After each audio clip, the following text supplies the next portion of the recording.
I'm back. All right, we are still on Wonder, part 6, Augie's point of view. I'm going to read Daisy's Toys that starts on page 223.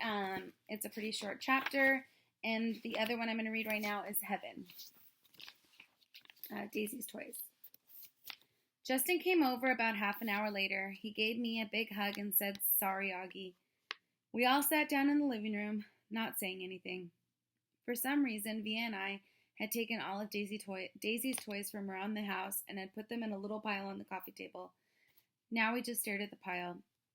"She really is the greatest dog in the world," said Via. "I know," said Justin, rubbing Via's back. "She just started whimpering, like all of a sudden," I said. Via nodded.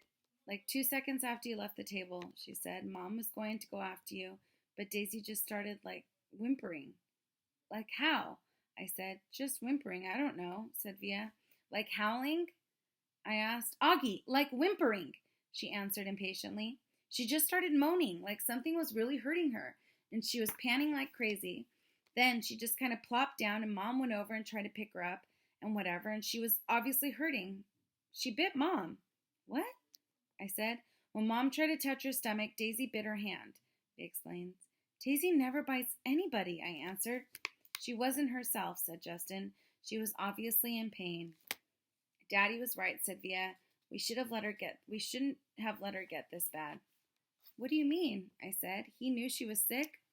"Auggie, Mom's taken her to the vet like 3 times in the last 2 months. She's been throwing up left and right. Haven't you noticed?" "But I didn't know she was sick." Via didn't say anything, but she put her arm around my shoulders and pulled me closer to her. I started to cry again. "I'm sorry, Auggie," she said softly. "I'm really sorry about everything, okay? You forgive me? You know how much I love you, right?" I nodded. Somehow that fight didn't matter much now. "Was Mommy bleeding?" I asked. "It was just a nip," said Via. "Right there." She pointed to the bottom of her thumb to show me exactly where Daisy had bitten Mom. "Did he hurt her?" "Mommy's okay, Auggie. She's fine." Mom and Dad came home 2 hours later. We knew the second they opened the door and Daisy wasn't with them that Daisy was gone. We all sat down in the living room around the pile of Daisy's toys. Dad told us what happened at the hospital, how the vet took Daisy for some x-rays and blood tests, then came back and told them she had a huge mass in her stomach. She was having she was having trouble breathing.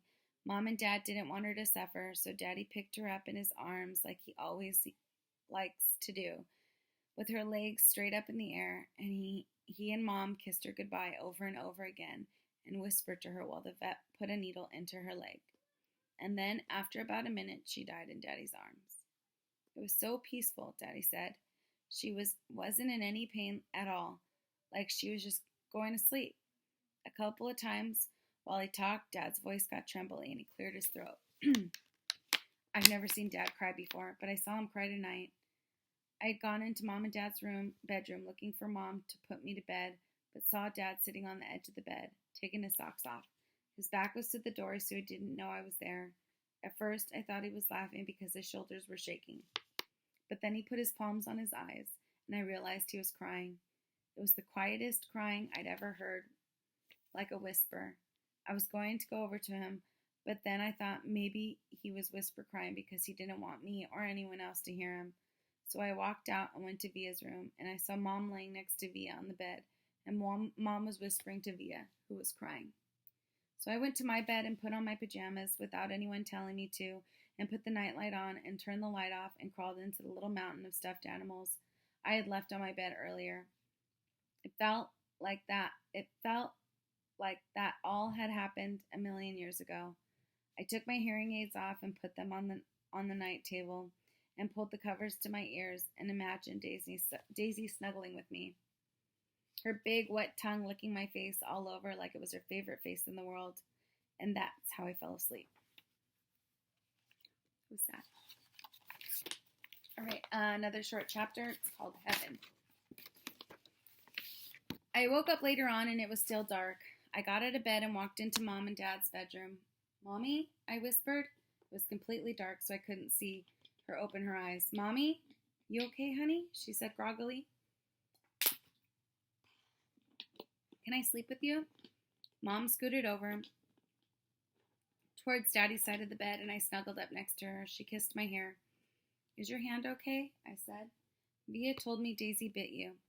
It was only a nip, she whispered in my ear. Mommy, I started crying. I'm sorry about what I said. Shh, there's nothing to be sorry about, she said, so quietly I could barely hear her. She was rubbing the side of her face against my face. Is Via ashamed of me? I said. No, honey, no. You know she's not. She's just adjusting to a new school. It's not easy. I know. I know you know. I'm sorry I called you a liar. Go to sleep, sweet boy. I love you so much. I love you so much too, Mommy. Good night, honey, she said very softly. Mommy, is Daisy with Grands now? I think so. Are they in heaven? Yes.